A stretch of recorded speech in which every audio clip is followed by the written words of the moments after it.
Le gouvernement vient à peine d'être installé et déjà un conseil des ministres s'est tenu au Congo-Brazzaville. Mais au fond, c'est quoi exactement un conseil des ministres? Est-ce une simple réunion politique ou bien une institution juridique prévue par la Constitution? Qui dirige réellement ce conseil? Le Premier ministre, le président de la République? Et surtout, pourquoi fait-on toujours un compte rendu à la fin de chaque conseil des ministres?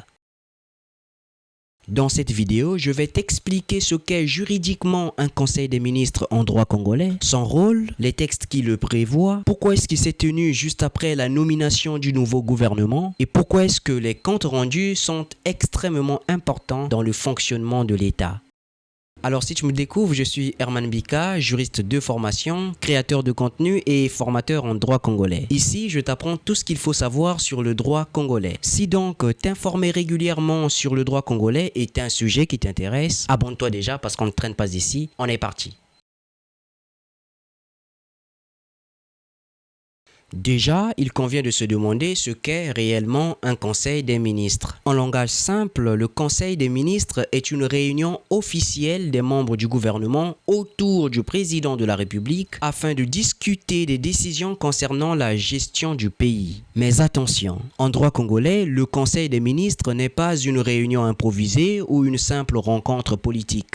C'est une institution juridique prévue par des textes. En effet, la Constitution congolaise du 25 octobre 2015 reconnaît l'existence du gouvernement et son fonctionnement autour du président de la République. Le Conseil des ministres constitue donc l'un des principaux cadres dans lesquels les décisions importantes de l'État sont discutées avant d'être appliquées. Autrement dit, beaucoup de décisions administratives, politiques, voire réglementaires passent d'abord par le Conseil des ministres avant d'être mises en œuvre, avant d'être appliquées. Une autre question tout à fait intéressante se pose. Qui est-ce qui dirige réellement le Conseil des ministres? Le Premier ministre ou le Président de la République? La réponse est claire en droit congolais. C'est le Président de la République qui dirige ou qui préside le Conseil des ministres, confère l'article 83 de la Constitution de 2015.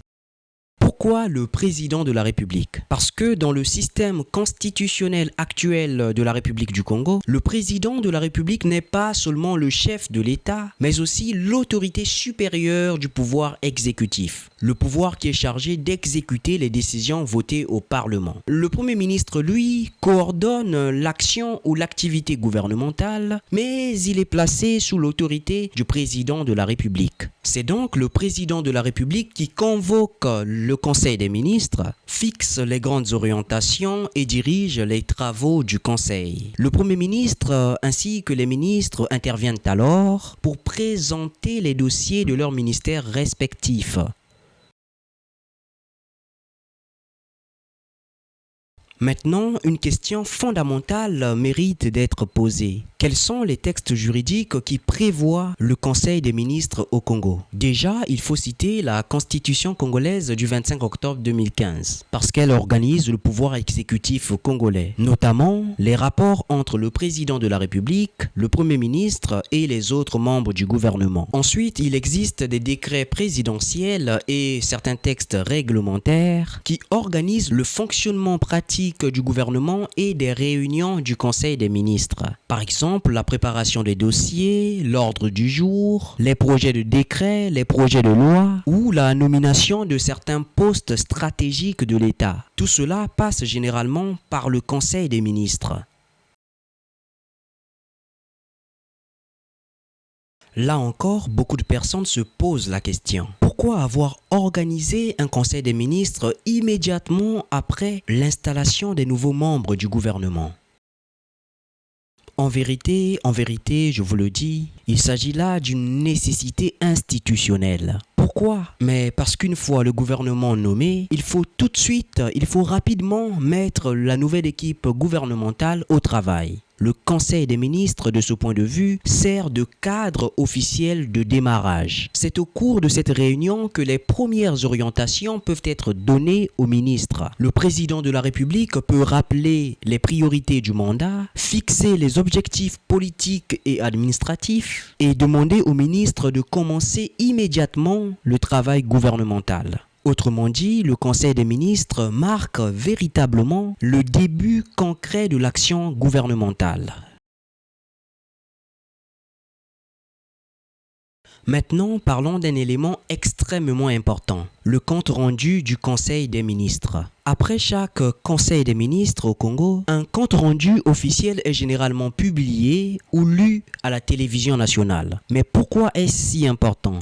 Déjà parce qu'en matière de gouvernance publique, l'État doit informer les citoyens des décisions prises au sommet de l'État. Le compte rendu permet donc de communiquer officiellement les grandes lignes des décisions adoptées pendant le Conseil des ministres. Par exemple, les nominations, les projets de loi, les mesures économiques, les décisions administratives ou voire des mesures sécuritaires. Mais ce n'est pas tout. Le compte rendu permet également d'assurer une certaine traçabilité des décisions du gouvernement, des décisions gouvernementales. Autrement dit, il permet de garder une trace écrite de ce qui a été discuté et décidé au cours du Conseil des ministres. Et en matière juridique et administrative, cette traçabilité écrite est très importante. Pourquoi ? Parce qu'un État moderne fonctionne aussi par archives, par procédures et par transparence institutionnelle.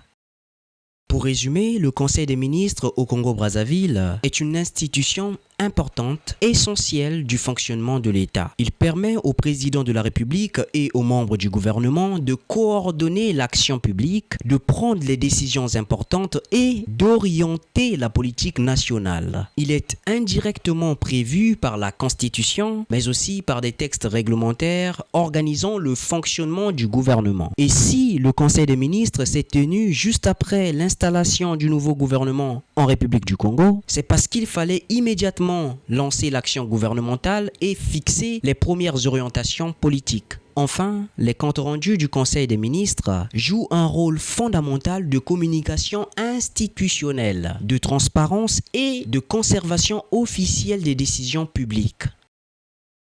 Je te conseille vivement de regarder cette vidéo sur la liste officielle du nouveau gouvernement congolais, ou tu peux regarder cette deuxième vidéo sur la cérémonie d'investiture du président de la République. Alors dis-moi en commentaire ce que tu as pensé de cette vidéo et abonne-toi. N'oublie pas que le droit est là pour te servir. À la prochaine.